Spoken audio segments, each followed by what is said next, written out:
নমস্কার, আটপৌরে হেসেলে আবার আপনাদের সবাইকে স্বাগত জানিয়ে আমি চলে এসেছি আপনাদের সামনে।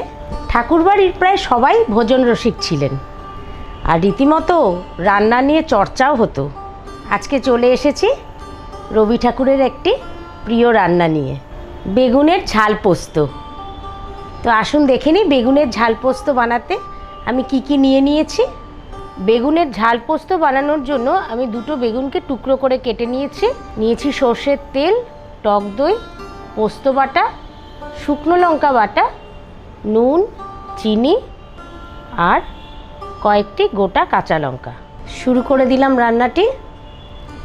তবে প্রথমেই কিন্তু আমি গ্যাস অন করব না, একটু বেগুনটায় মশলা টশলা মাখিয়ে নেব।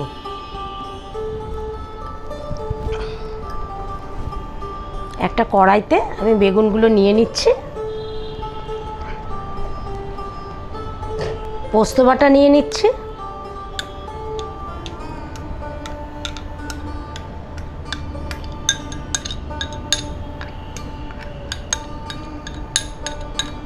টক দই নিয়ে নিচ্ছি,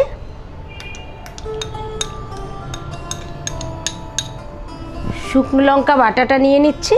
আমি শুকনো লঙ্কা আগে একটু ভিজিয়ে রেখেছিলাম, তারপর মিক্সিতে বেটে নিয়েছি।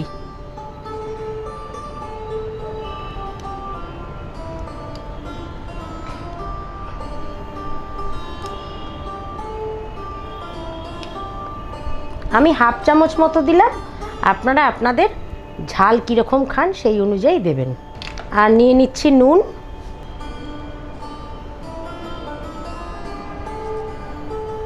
আর একটু সর্ষের তেল।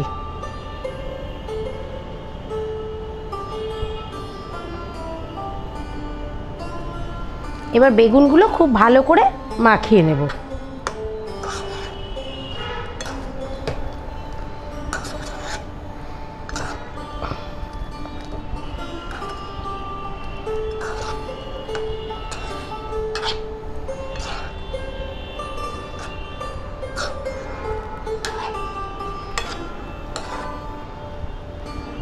বেগুনগুলো আমি খুব ভালো করে মাখিয়ে নিয়েছি। এবার গ্যাসটা অন করে দিচ্ছি।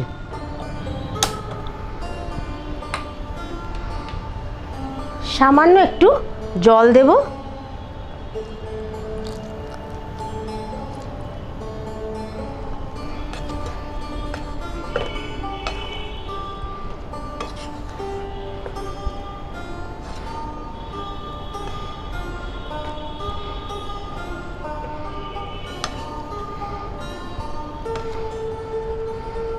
ভালো করে নাড়িয়ে চাড়িয়ে আমি 10 মিনিটের জন্য ঢাকনা বন্ধ করে রান্না করে নেব।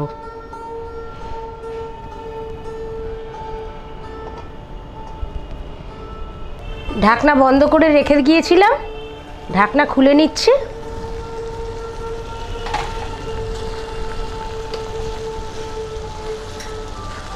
মোটামুটি হয়ে গেছে। চিনি কিন্তু একটু লাগবে, বেগুন পোস্ত তো চিনি একটু লাগবে, আপনারা আপনাদের স্বাদ অনুযায়ী দেবেন। আমি ছোট চামচের 2 চামচ দিচ্ছি।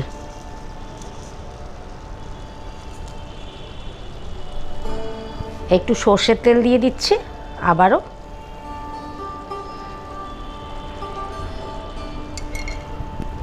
আর কয়েকটি কাঁচা লঙ্কা গোটাই দিচ্ছি।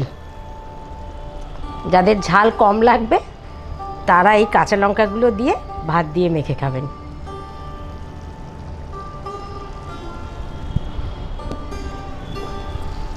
এবার ভালো করে নাড়িয়ে চাড়িয়ে দিচ্ছি।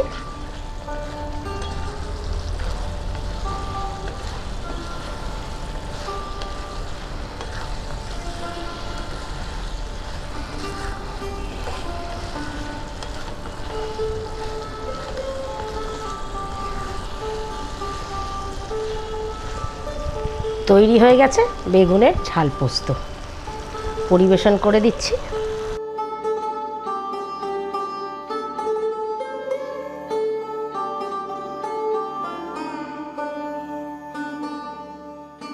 পরিবেশন করে দিয়েছি রবীন্দ্রনাথ ঠাকুরের প্রিয় রান্না বেগুনের ঝাল পোস্ত। আমাদের কিন্তু খুব ভালো লাগে, ওই জন্যেই আজকে তৈরি করে দেখালাম।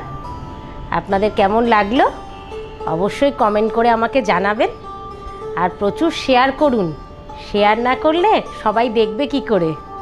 আর যারা এখনও সাবস্ক্রাইব করেননি, চটপট আমার চ্যানেলটিকে সাবস্ক্রাইব করে দিন। আমি আপনাদের নিরাশ করব না, প্রচুর রান্না আমার ঝুলিতে আছে কিন্তু।